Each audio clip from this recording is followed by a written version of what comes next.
आइए, गुरु पूर्णिमा 29 तारीख को है।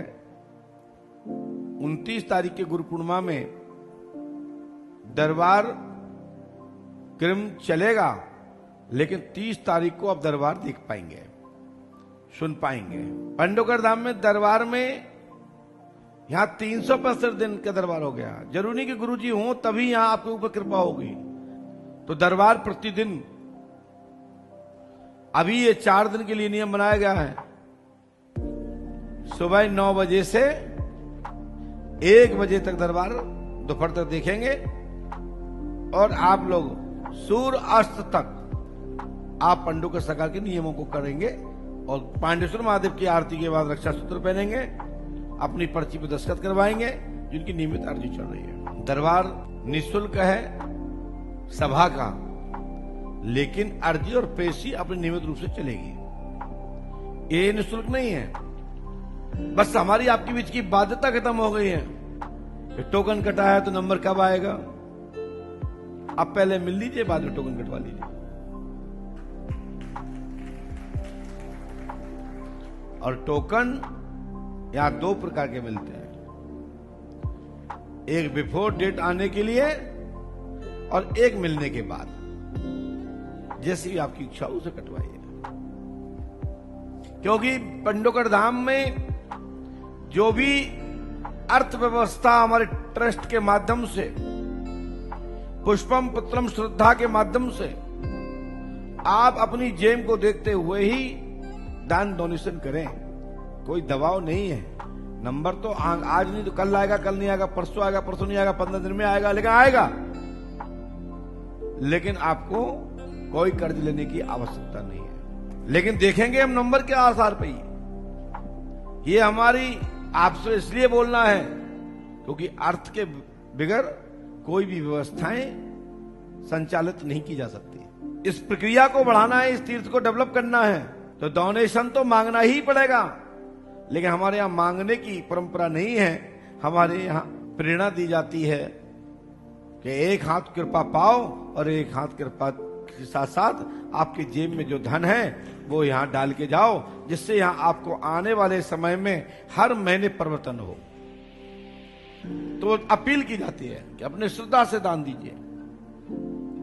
लेकिन ऐसा नहीं कि फ्री में दिया कुछ नहीं, बोले चंदा दो। तो ये चंदा मांगने वाला काम पंडोकर धाम में नहीं होता। शक्ति की लाइट की प्रकाश से यहाँ की जो ऊर्जा ताकत है, उसके माध्यम से मैं आपको देखता हूं, और उसी के माध्यम से आप लोग यहाँ चल रहे प्रकल्प जो धाम के व्यवस्थाएं हैं, आप सहयोग करते हैं। उसके लिए आपको, ये परिवार को, आपको भगवान से प्रार्थना करते हैं कि सदैव आपका भंडार भरा रहे, और आपके जीवन में आपके हाथों से खूब दान पुण्य होता रहे। आपके जीवन में, आपके परिवार में किसी प्रकार का नुकसान ना हो, आपके परिवार की दिनों दिन वृद्धि एवं उन्नति हो, ऐसा आशीर्वाद है। आप कई बार पंडा पुजारियों से ताबीज मांगते हो। कभी कहते हो कि महाराज हनुमान जी के कपड़े दे दो, तो कभी कहते हो हनुमान जी का मुष्ट का दे दो, कभी कहते हो कि हनुमान जी की चरण पाद का दे दो। अरे भैया, घर में तो माँ बाप की पूजा नहीं कर पा रहे, हनुमान जी की चरण पाद का रख के क्या अपने घर को खराब करना है? हनुमान जी की चरण पाद का ले जाने का मतलब है कि संयम नियम से जीवन बिताइए, और शुद्धि और बुद्धि से घर को पवित्र बना के रखिए। नहीं तो हनुमान जी के चोला का भी साइड इफेक्ट आता है। हनुमान जी अतुलित बलधाम पावर स्वावल्य हैं। उनकी एनर्जी पावर जितनी हाई है, और उसमें गंदगी वही, तो टकराव होगा। और टकराव होगा ऐसा मानो जब लाइट सर्किट होती है तो अच्छी लाइन डली भी जल जाती है, तो निगेटिव पॉजिटिव का टकराव होता है। आप घर पे झंडा लगा सकते हो हनुमान जी का, कोई दिक्कत नहीं, लेकिन घर में पवित्रता को बना को ऊपर झंडा लगाए हैं और नीचे बकरा काट रहे हैं। बोले हनुमान जी का झंडा लगा रक्षा के लिए, और नीचे बकरा काट रहे हैं। अब हनुमान जी कृपा करेंगे? वो काम कर रहे हो जैसे वो काल नेम करता था।